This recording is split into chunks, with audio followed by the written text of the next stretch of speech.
बिस्मिल्लाहिर्रहमानिर्रहीम, अस्सलाम वालेकुम। हमने कभी भी नहीं सोचा था कि एक लम्हा ऐसा आ जाएगा जब आप जिस तरह देखते हैं आम लोग दो आपस में लड़ पड़ते हैं, एग्जैक्टली इसराइल अमेरिका लड़ पड़ेंगे। और आपकी स्क्रीन पर ये जो तस्वीर आ रही हैं, ये तस्वीर नहीं है, ये इसराइल और अमेरिका की तबाही के दस्तखत हैं।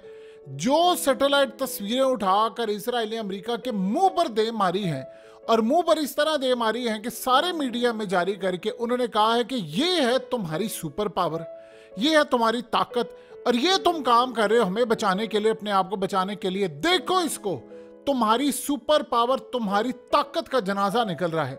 अब इन तस्वीर में ऐसा है क्या कि इस वक्त अमेरिका और इसराइल में इतनी लड़ाई है कि इसराइल अमेरिका को कोस रहा है कि मैंने तुम्हें कहा था कि ईरान के ऊपर स्ट्राइक कर दो, स्ट्राइक कर दो। वो तुम्हें गले से जब पकड़ लेगा तब तुम्हें अंदाजा करो। उन्होंने कहा कि अब हमारा वजूद खतरे में है, अब हम पीछे नहीं हटेंगे। ये जो आपकी स्क्रीन पर मनाजिर चल रहे हैं, ये असल में सैटेलाइट से ली गई तस्वीर हैं, और अमेरिका के अंदर बैठे हुए जो इस वक्त सोर्सेज हैं इसराइल के, वहां से उन्होंने सैटेलाइट तस्वीरें निकलवा कर पूरे मीडिया पर जारी की। ये है क्या? ये असल में ईरान ने जो इस वक्त सबसे बड़ा कारनामा अंजाम दिया उसकी तस्वीर है। ये असल में ईरान के अंदर बहुत सारी जगह पर 30 मिसाइल फैसिलिटीज की तस्वीर है, 30 नहीं, यानी असल में ये तस्वीर आई हैं और पता ये चला है कि 30 नई बिल्डिंग्स ईरान ने हंगामी बेसिस पर बना ली, और वहां पर वो धड़ाधड़ वहां पर वो मिसाइल बना रहे हैं, ड्रोन्स बना रहे हैं, तमाम चीजें बना रहे हैं। और इतनी तेजी से प्रोडक्शन हो रही है, इतनी तेजी से प्रोडक्शन हो रही है कि ये मिसाइल रशिया जा रहे हैं, और ये मिसाइल, ड्रोन्स, रॉकेट्स इसके बाद यमन जा रहे हैं, उसके बाद ये हिजबुल्लाह को जा रहे हैं। और ईरान ने अपने लिए इतने मिसाइल और ये तमाम चीज़ें बना ली है कि ये इराक भी जा रहे हैं, शाम में भी जाने वाले, और वहाँ से ये सारे के सारे मिसाइल अमेरिका और इसराइल को मारने के लिए इस वक्त तैयार हैं। अब असल में आज से पहले इन्होंने पूरी इंफॉर्मेशन ली हुई थी, इनको पता नहीं चला था। अब इन्होंने बड़ी मुश्किल से करके सैटेलाइट से तस्वीर ली, और पता उनको ये चला कि इन्होंने ईरान को क्या रोकना था। 30 नई बिल्डिंग्स उन्होंने बनाई हैं, और वो दिन रात वहाँ पर प्रोडक्शन हो रही है, मिसाइल बन रहे हैं, ड्रोन्स बन रहे हैं, रॉकेट बन रहे हैं। अब वो कह रहे हैं कि जिस तर्ज पर आप हमें लेकर जा रहे हैं, यानी ये लड़ाई की तर्ज पर आप हमें लेकर जा रहे हैं कि मामला तय करें, इस हिसाब से ईरान पूरी दुनिया की सबसे बड़ी ताकत बन चुका है। और इतनी बड़ी ताकत बन चुका है कि अब यूक्रेन की जंग में अमेरिका का जो या यूरोप का ख्वाब था कि रूस को हराना, वो अब ख्वाब ही ख्वाब रहेगा, क्योंकि ये मिसाइल, ड्रोन्स वहां पर रूस जाएंगे, यमन, हिजबुल्लाह, पूरे रीजन में अब ना इसराइल बचेगा ना भारत बचेगा। जो भी इस जंग में कूदेगा उसकी खैर नहीं है। उन्होंने कहा अब तुम बता दो हमें कि क्या करना है। उस पर अमेरिका का जवाब बड़ा अच्छा है, और उन्होंने बड़ा क्लियरली कहा है कि हमने आपको कहा था कि आप ईरान से जंग ना करें, आप लेबनान से जंग ना करें, क्योंकि अब उनके पास कैपेसिटी इतनी है कि वो ये हमला करेंगे, और उनके पास ना मिसाइल ख़त्म होंगे ना कुछ। अब आपको ये बात समझ आ गई है कि क्या ऐसी सूरत हाल है कि जो रिपोर्ट आई थी उसमें कहा गया था कि 10 लाख के करीब हिजबुल्लाह के पास मिसाइल हैं, लेबनान के पास है, और उन्होंने इसराइल को मारने हैं। अब हुआ यह है कि इसराइल के तो पैरों तले निकल गई है ज़मीन इन सैटेलाइट इमेजेस के आने के बाद, कि ईरान में तेहरान के पास फैक्ट्रीज हैं, मिसाइल की प्रोडक्शन हो रही है, ड्रोन्स है। अब इनको करना क्या? वो इनको कह रहे हैं कि यहाँ पर स्ट्राइक करो, हमला करो और ये तबाह करो। क्योंकि असल में हालिया एक प्लान बना था इसराइल का, उसमें बात क्लियरली कही गई थी, अगर हमने लेबनान को तबाह करना है, हिजबुल्लाह को तबाह करना है, तो सिंपल सा काम यह है कि वहाँ पर जाएं, उनकी फैक्ट्रीज पर जाकर हमला कर दें, और वहाँ पर स्टोरेज पर हमला कर दें, वो सब कुछ हम तबाह कर देंगे। प्रोडक्शन ही नहीं होगी, पीछे से बनाया ही नहीं जाएगा माल, तो वो जंग में कैसे कूदेंगे। अब अमेरिका ने उनको बड़ा क्लियरली पैगाम दिया है कि दो चीज़ें तो बड़े अपने जहन में रख लो कि ये तो हमला आसान नहीं है, क्योंकि एक तो ईरान के पास जो रेडार सिस्टम आ चुका है एडवांस लेवल का, वो दूर से ही अर्ली वार्निंग सिस्टम वो डिटेक्ट कर लेगा और हमला करके उड़ा देगा। अब तो वो हमला करना नामुमकिन है। इन्होंने वैसे करने की कोशिश की थी, जब ईरान ने हमला किया था उसके बाद की थी, वो नाकाम हो गए। अब एक छोटी सी बात बताइए, नेतन्याहू की फौज के साथ होती है मीटिंग, उस मीटिंग के बाद बाहर आकर क्या उसने पैगाम दिया था अमेरिका को कि 48 घंटे के अंदर अंदर हम ईरान पर स्ट्राइक करने जा रहे हैं, और दीगर जगहों से एम्बेसीज जो थी वो खाली होना शुरू हो गई थी, डिफरेंट जगहों से, जहाँ पर चाहे वो अमेरिका के यानी रीजन के अंदर, मिडिल ईस्ट में, क्योंकि पता था कि जंग जब फैलेगी तो बड़े पैमाने पर फैलेगी। ईरान ने सिर्फ ये बात कही थी अमेरिका को कि आप इस जंग में कूदे तो आपकी सारी बेसिस को हम चकनाचूर कर देंगे, टुकड़े टुकड़े कर देंगे। अब सीन यहाँ पर ये बना है कि ये जो सीन चला है, इसके बाद इजराइल ने हमला रोक दिया था। उनको पता चल गया था कि एक तो हम हमला कर नहीं सकते, हमला करेंगे डिटेक्ट कर लेंगे, हमें हमला नाकाम बना देंगे, क्योंकि ईरान ने कहा था कि अगर तुमने हमला करने की कोशिश की, इन्होंने प्लान किया था न्यूक्लियर फैसिलिटीज पर कि हमने इनके जो तमाम के तमाम प्रोडक्शन है, सब चीज़ों पर हमला करना था। उन्होंने कहा अगर हमला हो गया तो फिर उसके बाद हम आपकी सारी न्यूक्लियर फैसिलिटीज सब कुछ उड़ा देंगे। उससे खतरा ये पैदा हुआ था कि अगर ये ईरान पर हमला करते तो ये नाकाम हो जाता। एग्जैक्टली यही सूरत हाल है। एक दफ़ा देखिए नाकाम हो जाए फिर अगले आपको छोड़ते नहीं है, ये आप ज़हन में रखिए। किसी अच्छे क्रिकेटर का एक दफ़ा कैच छूट जाए फिर वो सेंचुरी बना के रहता है। एग्जैक्टली ईरान के साथ ये सूरत हाल है। आपने एक दफ़ा उनको मौका दे दिया कि भाई ये सूरत हाल है, मिस हो गया हमला, या कर भी दिया, तब भी अगलों ने आपको छोड़ना नहीं। अब वो कह रहे हैं कि ये सूरत हाल इतनी ज़्यादा खतरनाक है कि रूस, यमन, ये सारे हम पर चढ़ दौड़ेंगे। और सबसे अहम बात ये, वो कह रहे हैं कि ये जो बिल्डिंग है इनके करीब यानी ऐसा स्ट्रक्चर बना लिया गया है कि अब इसको तबाह करना नामुमकिन सी बात इस वक्त हो चुकी है कि हम इसको कैसे तबाह करें। अमेरिका उनको ये कह रहा है कि इस वक्त ईरान के पास जो अपने मिसाइल हैं जो बड़े लेवल के हैं वो तो हज़ारों की तादाद है जो जिसमें वो न्यूक्लियर मार सकते हैं। यानी अगर उन्होंने न्यूक्लियर हमला करना तो 3000 के करीब ऐसे उनके पास मिसाइल है जो न्यूक्लियर वार हेड उस पर लगाएं और वो सीधा हमला कर दे। आम मिसाइलों की बात नहीं हो रही, वो तो बड़ी तादाद में होंगे। अगर हिजबुल्लाह के पास बकौल इनके उनके ग्रैंड मुफ्ती के 5 लाख मिसाइल मारेंगे और हौसियों के और ये बाकियों के जो 10 लाख है तो बाकी की आप सूरत हाल समझें। अब मसला यहाँ पर ये है सबसे बड़ा कि वो कह रहे हैं कि हम इनको रोकने में नाकाम रहे हैं और अब बताइए कि हमने करना क्या है, इसको कैसे रोका जाएगा। उधर अमेरिका के पैरों तले ज़मीन निकल गई है। वो कह रहे हैं कि जी पाबंदियां हमने लगा कर देख ली हैं, पाबंदियों से मामला हल नहीं हो रहा, तो अब हम करेंगे क्या। वो कह रहे हैं कि जी अब एक ही हल है कि आप उनसे मामला तय करें, बातचीत से मसला हल करें, वरना अगर इजराइल ने यहाँ पर हमला करने की कोशिश की तो नुकसान उठाएगा। असल में इसराइल ने अमेरिका को कहा है कि इन तस्वीर के बाद मैं अब रुकने नहीं वाला, वो हमला करना चाहता है। लेकिन मसला ये है कि ईरान पर हमला करने के लिए अमेरिका की मदद के बगैर हमला हो नहीं सकता, ये आप जहन में रख लें। पहले का मामला डिफरेंट था, यानी वो दौर थोड़ी है कि अब इजराइल के जहाज़ आएंगे किसी इस्लामिक वर्ल्ड यानी कंट्री के अंदर बैठेंगे, वहाँ से उड़ेंगे अमेरिका की बेस से और हमला करके चले जाएंगे। और मज़े की बात यह है कि माजी में इसराइल ने कभी एडमिट भी नहीं किया हमला करके, यानी दुश्मन को आप कहते हैं कि भाई हमने तबाह किया, चुप करके चले जाते थे और कहते थे जी हमें तो नहीं पता नहीं, हो सकता किसी ने हमला किया हो। आप अगर उस वक्त ईरान जब इल्ज़ाम लगाता था इसराइल पर तो वो कहते थे अच्छा आप अगर कहते हैं तो हो सकता है हमारे F-35 ने हमला किया, लेकिन हमें नहीं पता इस बात का। यानी वो इतने थे तकब्बुर में आ चुके थे, वो कहते थे कि भाई हमने किया ही नहीं है, हमारा काम ही नहीं है।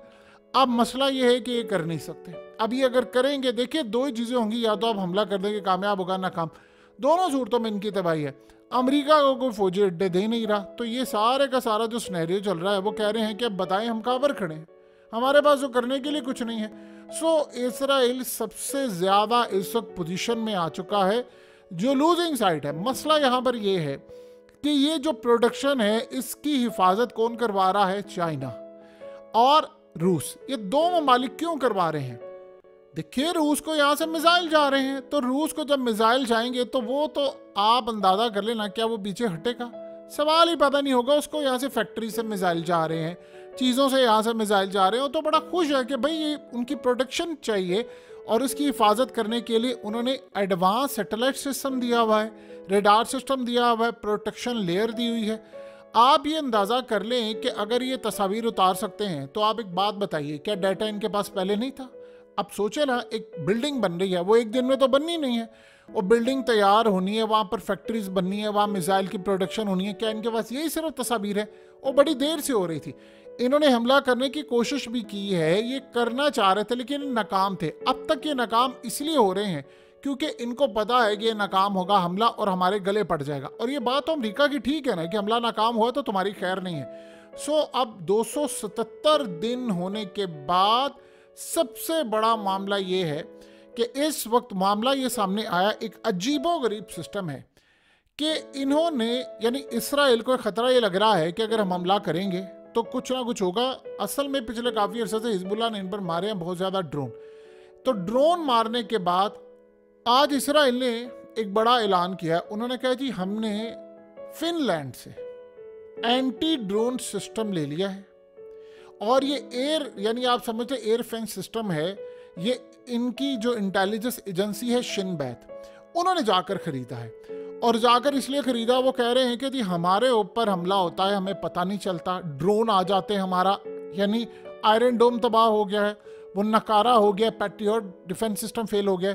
तो इन्होंने जाकर फिनलैंड से एंटी ड्रोन सिस्टम आज खरीदा है, और ये कहा है कि असल में ये जो ड्रोन है, आप सोचें ये किस लिए है? इसराइल को बचाने के लिए नहीं। आप हैरान होंगे इस बात को जानकर, ये डिफेंस सिस्टम जो उन्होंने खरीदा है वो नेतन्याहू को बचाने के लिए खरीदा है, इसराइली वजीर आजम को। वो कह रहे हैं कि हमें खतरा ये पैदा हो गया है कि हिजबुल्लाह या लेबनान की जानिब से जो ड्रोन्स मारे जा रहे हैं वो इतने ज़्यादा ख़तरनाक है, इतने ज़्यादा ख़तरनाक है कि इस वक्त वो हमला कर सकते हैं आकर पार्लियामेंट के ऊपर, या जहां पर नेतन्याहू रहता है वहां पर हमला हो सकता है। अब ये असल में इन्होंने इल्ज़ाम तो लगाया है हिजबुल्लाह की जानिब से। देखिए अगर आप ये काम करते हैं तो सीधी सीधी एक जंग होगी। असल मामला कुछ और है, सिस्टम कुछ और है। वो सिस्टम ये है कि इस वक्त नेतन्याहू को ये लग रहा है कि कोई ये ना हो कि मुझे ही फारिग कर दे और नाम लगा दे जी लेबनान से कोई ड्रोन आया था हम उसको रोक नहीं पाए और फलाना। क्योंकि हालिया जो ड्रोन्स आए हैं वो तो नेवी के हेडक्वार्टर, उनके हाइफा पोर्ट के तमाम चीज़ों की वीडियो फुटेज डाटा सब बना कर निकल गए। तो वो कह रहे हैं कि अगर वो निकल गया, रोक नहीं पाए तो फिर क्या होगा। तो इन्होंने फिनलैंड से बात की। फिनलैंड ने कहा जी हमारे पास एडवांस टेक्नोलॉजी का ड्रोन है, तो आप यानी ड्रोन सिस्टम जो है सारा एंटी ड्रोन सिस्टम वो सारे का सारा आप ले लें। इन्होंने शिनबैत के डायरेक्टर को भेजा, वहाँ से वो लेकर आए और अब उन्होंने इंस्टॉल किया और कह रहे हैं जी वो नेतन्याहू की हिफाजत के लिए, यानी मुल्क जो है भाड़ में तो उसकी हिफाजत के लिए। यहाँ से आप अंदाज़ा कर लें कि इजराइल की क्या हालत हो चुकी है। देखिए आप इजराइल का गिला कम से कम जायज़ है इस मामले में कि अमेरिका को कह रहा है कि तुम झक मारने के लिए इस वक्त सुपर पावर बने हुए हो, देखो वो तुम्हारी नाक के नीचे ये सारा काम करिए। आप जानते हैं इनको सबसे बड़ा मसला क्या हुआ? दो जंगों ने अमेरिका और इसराइल को बड़ा बर्बाद करके रखा है। यूक्रेन की जंग ने सारे का सारा अमेरिका का, यूरोप का फोकस यूक्रेन चला गया था। यूक्रेन की जंग के बाद सबसे ज़्यादा नुकसान इनको हुआ था यमन और हौसियों वाली जंग, यानी उसके अंदर इन्होंने अपने रिसोर्सेज झोंक दिए और उसके बाद कुछ ना मिला और 4 साल में कुछ ना किया। मसला ये है कि इस वक्त अमेरिका के एडमिनिस्ट्रेशन, उनका असल में फोकस ये था हम दुनिया के अंदर जाएं, कहीं फलानी जगह रिजीम चेंज करें, कहीं फलानी जगह करें, ये करें, सारे का सारा उनका फोकस था रूस का। अब उनको पता नहीं चला कि एक टाइम ऐसा आ जाएगा कि ईरान ऐसी फैक्ट्रीज, मिसाइल और ये तमाम चीज़ें बना लेगा कि वहाँ से बैठकर वो हमला करने की सलाहियत रखेंगे। अब सोचे ज़रा, ये बात तो इनको पता चल गई है कि 30 नई बिल्डिंग्स हैं, वहाँ पर ये सब कुछ बन रहा है। ये नहीं उनको पता कि उसमें किस लेवल की टेक्नोलॉजी इस्तेमाल हो रही है। अब पता ये चला है कि इस वक्त इजराइल के खिलाफ नई कटिंग एज टेक्नोलॉजी इस्तेमाल कर रहे हैं जिसको अक़वाम मुत्तहिदा ने बैन किया है ईरान के लिए, और वो टेक्नोलॉजी आ रही है। देखिए ईरान पर है पाबंदियाँ, वो जितना माल स्मगलिंग करके लेकर आते हैं दुनिया में कोई भी नहीं ला सकता। सो उनके लिए तो इस वक्त मसला सबसे बड़ा पैदा हो गया है। अब हुआ ये है कि शाम के अंदर कुछ जगहों पर जाकर इसराइल के जेट्स ने वहाँ पर बमबारी की है और उस बमबारी में अभी तक कोई नुकसान नहीं हुआ। आपको पता है ना, पहले इन्होंने जो हमला किया था इन्होंने इनकी एम्बेसी उड़ा दी थी, फिर एक जगह पर इनको टिप मिली कि यहाँ पर ईरानी है तो इन्होंने वहाँ जाकर स्ट्राइक किया। वहाँ पर कोई लोग नहीं थे, खाली था, यानी लेकिन बिल्डिंग्स तबाह हुई। अब असल में वो जो इलाका है वो रूस से थोड़ा सा दूर जाता है। तो इस सारी सूरत हाल में गालिबन प्रोडक्शन, देखिए सबसे पहले तो ईरान प्रोडक्शन कर रहा है बड़ी तेज़। ये 30 बिल्डिंग जो है दिन रात काम कर रही हैं, वो प्रोडक्शन तेज़ करके गालिबन अब ये शाम के अंदर भी भेजेंगे कि वहाँ से, जैसे हिजबुल्लाह के पास इस वक्त या लेबनान के पास पूरी तरह ताकत है, तो वो ये कह रहे हैं कि वहाँ से भी हो तो शाम से अगर इजराइल के जेट्स आते हैं F-35 या कोई आता है तो हम उनको इजीली उड़ा सकें। सो इजराइल के लिए तो ये पोजीशन इस वक्त बड़ी वीक होती जा रही है। और एक बड़ी मज़ेदार चीज़ है और ये है कि अमेरिका के साथ लड़ाई में उन्होंने ये बड़ा क्लियरली कह दिया है कि आप सुपर पावर की कुर्सी से अब उतरने के लिए तैयार हैं क्योंकि अब आपका लेवल नहीं रहा क्या बचा सके। और इसराइल की तो कमिटमेंट थी, आपको पता है अमेरिका के साथ कि 1973 से उन्होंने एक मुआहदा किया हुआ था कि आपने मिडिल ईस्ट में अरब ममालिक समेत किसी को वो हथियार नहीं देने जो आप हमें देते हैं, और आपने असल में एक बड़ा खतरनाक काम इजराइल ने कर लिया अपने ही लिए। अब होता क्या है कि जब आप अमेरिका को पाबंद कर देते हैं कि आपने फलाने मुल्क को नहीं देने मिसाइल, ड्रोन्स नहीं देने, फलाना नहीं देना, तो आपने उनको जब भी देना लोअर देना, तो वो करते क्या है, वो एडवांस लेवल पर खुद बनाना शुरू कर देते हैं। अब ईरान ने यही काम किया है कि ईरान ने इतने मिसाइल, इतने ड्रोन्स, इतनी टेक्नोलॉजी बना ली है। देखिए, रूस दुनिया का सबसे टॉप लेवल की कंट्री में से एक है जो मिसाइल बनाता, इस्तेमाल करता है। अगर वो ईरान के ड्रोन्स ले रहे हैं, मिसाइल ले रहे हैं, तो आप बताइए कि सारी सूरत हाल के अंदर इस बात का आप समझ सकते हैं, आदा कर लें कि पुतिन कभी भी कोई ऐसी परचेजिंग नहीं करेगा जो लो क्वालिटी की हो। इसका मतलब है कि उनको अच्छी चीज़ मिल रही है और ईरान वो काम करे जो रूस भी नहीं कर सकता, इसीलिए तो उन्हें ड्रोन्स लिए। वरना ही अभी तक यूक्रेन की जंग में ये तो रूस का कबाड़ा हो चुका होता। सो ये सबसे बड़ा मामला हुआ है। और उससे भी ज़्यादा एक इंटरेस्टिंग सूरत हाल है कि रूस ने सैटेलाइट अपना दिया था ईरान को। ईरान ने कहा था हम बनाते हैं, आकर तबाह कर देते हैं इसराइल, तो उन्होंने सैटेलाइट दिया, चाइना ने टेक्नोलॉजी दी। अब कोई चीज़ आना शुरू होती है वो पहले डिटेक्ट करती है। यानी आप यहाँ से अंदाज़ा कर लें कि हौसियों को उन्होंने सिर्फ मिसाइल और एक छोटी सी टेक्नोलॉजी दे दी है, अमरीकी डिटेक्ट नहीं कर पा रहे। तो ये टेक्नोलॉजी तो सिर्फ चाइना, रूस के पास ही थी, बल्कि रूस के पास भी नहीं है इस लेवल की, चाइना के पास ही। तो चाइना से जाहिर सी बात है फिर ईरान की जानिब आई गई है। सो अब मज़ेदार काम ये है कि अमेरिका और इसराइल की लड़ाई हो रही है और वो कह रहे हैं कि तुम्हें कहा था, यानी अगर दो लफ्ज़ों की बात समझ लें कि दो बंदे आपस में लड़े, तो कहते हो बेशरम इंसान, तुझे कहा था मैंने कि ये कर ले काम, तो नहीं तूने किया। आप वो यही कह रहे हैं, और बेशरम सुपर पावर, तुम्हें कहा था ईरान पर स्ट्राइक कर लो, लेकिन तुमने वो नहीं किया, और अब नहीं वो तुम्हें छोड़ेगा ना हमें छोड़ेगा, बल्कि ये सारे मिलकर अब हमें मारेंगे, दुनिया हमारी बर्बादी का तमाशा देखेगी।